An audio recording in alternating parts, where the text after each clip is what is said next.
Assalamualaikum warahmatullahi wabarakatuh. Selamat pagi, yang terhormat Ibu Apoteker Rizky Handayani MPH dan teman-teman sekalian yang berbahagia. Di sini kami dari kelompok 4 yang beranggotakan saya sendiri Atika Abrar dan teman saya yaitu Ani Lestari, Kaliana Tantri, dan Nanda Riana Dewi akan mempresentasikan materi kami yaitu tentang pemisahan dan pemurnian zat padat, yaitu filtrasi, rekristalisasi, dan sublimasi. Langsung saja, next.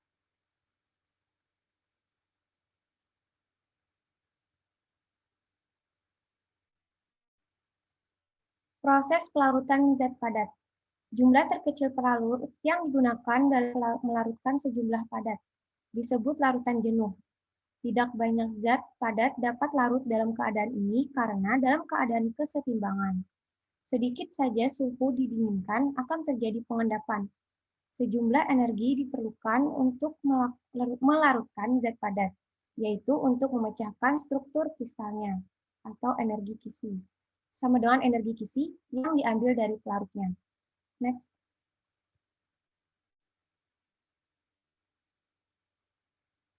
Filtrasi. Filtrasi disebut juga penyaringan, merupakan metode pemisahan untuk memisahkan zat padat dari cairannya menggunakan alat berpori atau penyaring. Dasar pemisahan filtrasi adalah perbedaan ukuran partikel antara pelarut dan zat terlarutnya. Penyaring akan menahan zat padat yang mempunyai ukuran partikel lebih besar dari pori saringan dan meneruskan pelarut. Dalam filtrasi, media penyaring memegang peranan penting.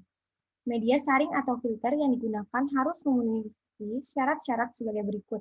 Yang pertama yaitu dapat menahan zat padat yang akan disaring dan menghasilkan filtrat yang cukup jernih. Yang kedua yaitu tidak mudah tersumbat. Yang ketiga, tahan terhadap perubahan kimia dan kuat secara fisik. Yang keempat, memungkinkan terjadinya penumpukan residu dan residu dapat dipisahkan dari filter dengan mudah, total, dan bersih. Next.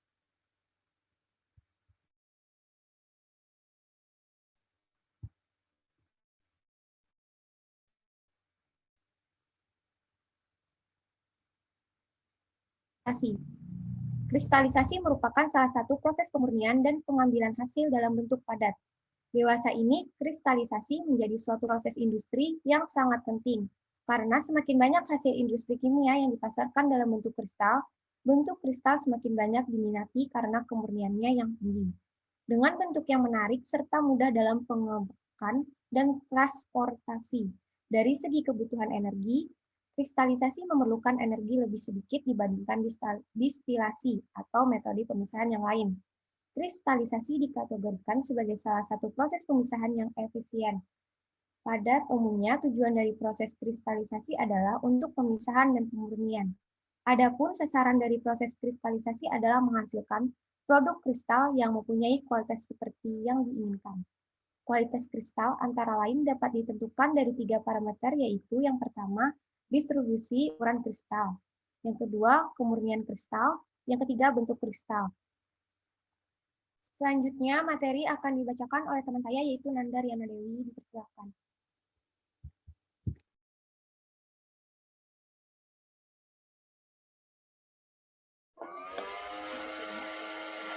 Kemudian yang selanjutnya, rekristalisasi adalah teknik permurnian suatu zat padat dari pengotornya dengan cara mengkristalkan kembali zat tersebut setelah dilarutkan dalam pelarut yang sesuai. Prinsip dasar dari proses rekristalisasi adalah perbedaan kelarutan antara zat yang akan dimurnikan dengan zat pengotornya. Karena konsentrasi total pengotor biasanya lebih kecil dari konsentrasi zat yang dimurnikan, dalam kondisi dingin, konsentrasi pengotor yang rendah tetap dalam larutan sementara zat yang berkonsentrasi tinggi akan menguap. Pemurnian yang diistilahkan dengan rekristalisasi pada prinsipnya adalah pelarutan kristal di dalam pelarut yang sesuai dan kemudian dikristalkan kembali. Pelarut yang paling banyak digunakan dalam proses rekristalisasi adalah pelarut cair, karena tidak mahal, tidak reaktif, dan selalu melarutkan zat padat organik. Bila dilarutkan, penguapan akan lebih mudah memperoleh kembali. Kriteria pelarut yang baik yaitu yang pertama, tidak bereaksi dengan zat padat yang akan direkristalisasi. Yang kedua, zat padatnya harus mempunyai kelarutan terbatas atau sebagian atau relatif tak larut dalam pelarut pada suhu kamar atau suhu kristalisasi. Yang ketiga, pada zat padatnya mempunyai kelarutan yang tinggi atau larut baik dalam suhu didih pelarutnya. Yang keempat, titik didih pelarut tidak melebihi titik leleh zat padat yang akan direkristalisasi. Yang kelima, zat pengotor yang tidak diinginkan harus sangat larut dalam pelarut pada suhu kamar atau tidak larut dalam pelarut panas. Yang keenam, pelarut harus cukup volatile atau mudah menguap, sehingga mudah untuk dihilangkan ketika zat padat yang diinginkan telah terkristalisasi.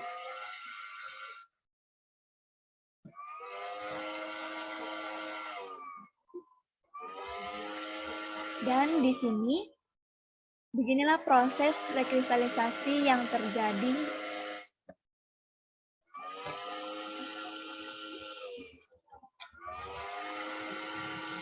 Kemudian, cara rekristalisasi. Apabila larutan yang akan dikristalkan ternyata berwarna, padahal kita tahu zat padatnya tak berwarna, maka ke dalam larutan panas sebelum disaring ditambahkan norit atau arang halus atau arang aktif. Tidak semua zat warna dapat diserap arang dengan baik. Zat warna yang tidak diserap ini akan tetap tinggal dalam induk inti, tetapi akan hilang pada waktu pencucian dan penyaringan. Penggunaan norit ini tidak boleh diulang apabila larutannya masih berwarna. Penggunaan norit jangan berlebihan sebab bisa menyerap senyawanya. Pembentukan kristal biasanya memerlukan waktu induksi yang berkisar beberapa menit sampai 1 jam. Kemudian didapat suatu keadaan yang disebut lewat jenuh atau supersaturation, di mana kristal-kristal baru mau keluar bila dipancing sebelum sebutir kristal murni. Keadaan ini kadang-kadang sangat menguntungkan dalam pemisahan campuran 2 atau lebih zat yang mempunyai kelarutan yang sama dalam suatu pelarut tertentu dan jumlah komponen-komponen campuran berbeda banyak satu dari yang lain. Agar pemisahan dapat dilakukan, maka keadaan jenuh jangan diganggu, yaitu dengan menghindarkan pengadukan dan goncangan berlebihan ataupun pendinginan yang terlalu cepat. Kemudian materi yang selanjutnya akan disampaikan oleh Anne Lestari.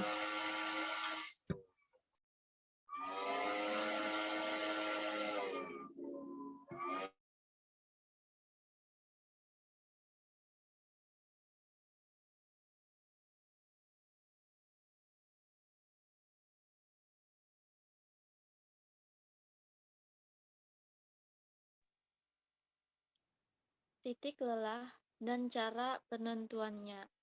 Titik lelah atau sebenarnya trayek titik lelah adalah suhu yang teramati ketika zat padat mulai melelah sampai semua partikel berubah menjadi cair. Contoh, gula kurosa memiliki titik lelah 185 derajat sampai 186 derajat Celcius. Ini berarti jumlahnya kecil sampai sukrosa akan mulai melelah pada 185 derajat Celcius. Dan semua kristal menjadi cair pada 186 derajat Celcius. Titik lelah senyawa murni adalah suhu di mana fasa padat dan fasa cair senyawa tersebut berada dalam kesetimbangan pada tekanan 1 atm. Kalor diperlukan untuk transisi dari bentuk kristal pemecahan kisi kristal sampai semua berbentuk cair. Proses pelelahan ini dalam keseimbangan atau reversibel. Untuk melewati proses ini memerlukan waktu dan sedikit perubahan suhu makin murni senyawa tersebut. Trayek atau range.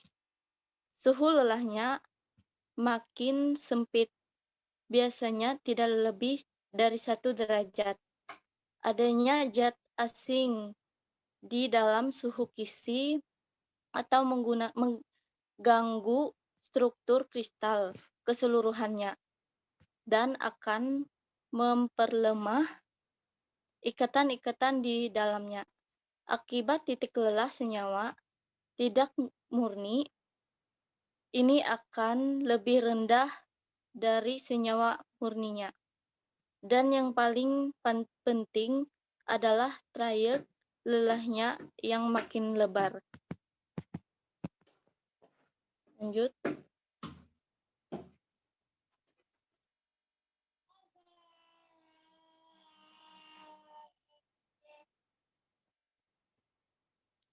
Satu, titik lelah campuran, pengaruh zat pengotor. Penentuan titik lelah merupakan cara yang baik untuk mengetahui kemurniannya. Suatu sampel. Suatu senyawa murni biasanya memiliki titik lelah yang tajam, yaitu trayek titik. Lelahnya sempit 2 derajat atau kurang. Adanya zat pengotor dalam sampel memiliki 2 pengaruh terhadap pengukuran titik lelah, yaitu A. Suhu titik lilih lebih rendah, dan B. Melembabnya trayek titik lelah 3 derajat Celcius. Nilai dan trayek titik lelah yang teramati apabila dibandingkan dengan senyawa murni merupakan informasi tentang indikasi kemurnian suatu sampel.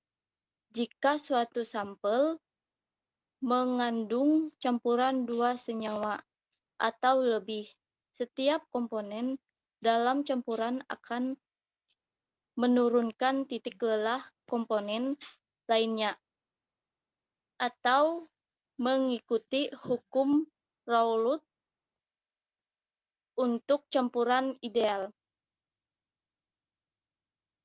sehingga titik lelah sampel akan lebih rendah dan trayeknya lebih lebat daripada titik lelah masing-masing komponen. Titik eutektik ini merupakan titik lelah untuk kombinasi spesifik antara senyawa A dan B dalam campuran yang akan melelah secara bersamaan.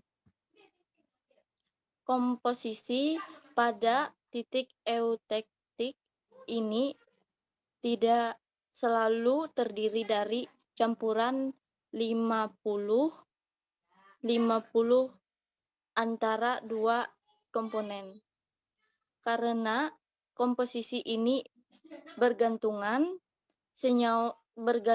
kepada perilaku pelelahan masing-masing komponen dalam campuran. Ketika konsentrasi bersenyawa B semakin banyak dan melewati komponen eutektik, maka senyawa A sekarang bertindak sebagai zat pengotor. Ketika konsentrasi komponen A dalam campuran menjadi 0, sampel hanya mengandung komponen B dan akan melelah dengan tajam pada 130 derajat Celcius, yang merupakan titik lelah senyawa B. 2. Cara penentuan titik lelah. Sejumlah kecil kristal ditempatkan dalam kaca arloji. Gerus sebagai sampai sehalus mungkin, sambil tabung kapliner kaca yang ujung satunya tertutup. Balikkan ujung yang terbuka, lalu tekan-tekan ke dalam serbuk kristal sampai serbuk masuk ke dalam tabung. Kapiler, balikkan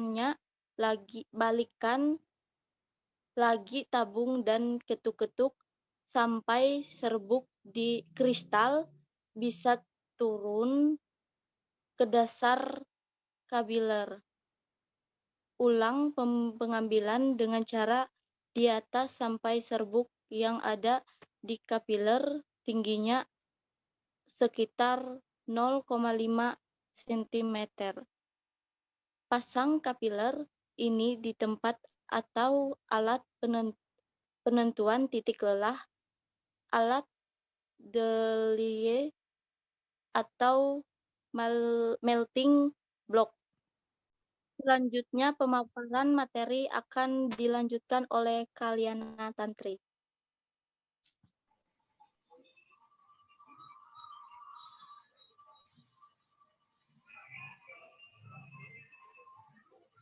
Peralatan untuk menentukan titik leleh didasarkan kepada besarnya titik leleh atau interval leleh zat padat. Alat T-Hellel gambar 4 digunakan untuk titik leleh 25 sampai 180 derajat Celcius dengan menggunakan minyak parafin atau oli sebagai pemanas. Alat Thomas Hofer gambar 5 untuk titik leleh 25 sampai 300 derajat Celcius menggunakan silikon oli. Alat Meltem gambar 7 untuk titik leleh 25 sampai 400 derajat Celcius menggunakan melting block. Alat Fisher-Jones gambar 6 untuk titik leleh 25 sampai 300 derajat Celcius menggunakan melting block. Elektrik dan kaca objek untuk menyimpan zatnya. Yang banyak digunakan di lab adalah alat Tyrrell dan melting block yang dipanaskan dengan bunsen kecil.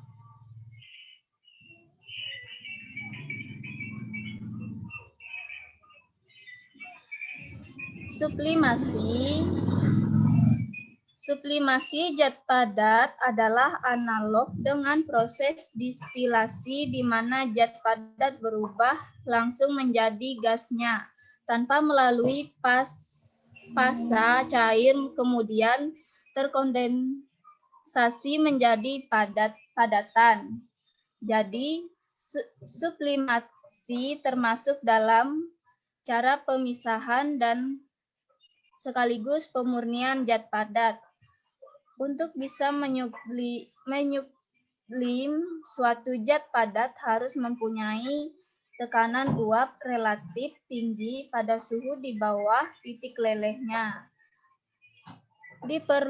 Diperlukan zat padat 1-2 gram. Sublimasi bisa dilakukan lebih efektif lagi bila dilakukan pada tekanan vakum. Adapun untuk tujuan sublimasi sediaan yakni 1. Untuk mendapatkan zat yang murni atau beberapa zat murni dari suatu campuran yang disebut sebagai pemurnian.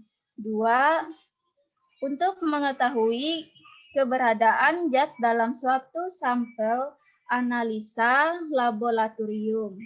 3. Memisahkan iodium dari campuran pengotornya agar mendapatkan iodium murni. Contoh sublimasi. Dalam hal ini, contoh sublimasi yang paling mudah kita lihat ialah pada proses pembuatan kapur barus. Campuran kapur barus dan arang dipanaskan sehingga kapur barus yang dapat menyuplin akan menjadi menguap. Setelah itu, zat tersebut didinginkan sehingga menjadi padat kembali.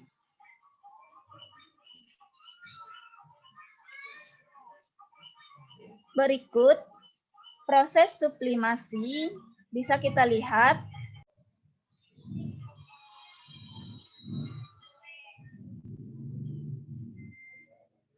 Sekian dan terima kasih.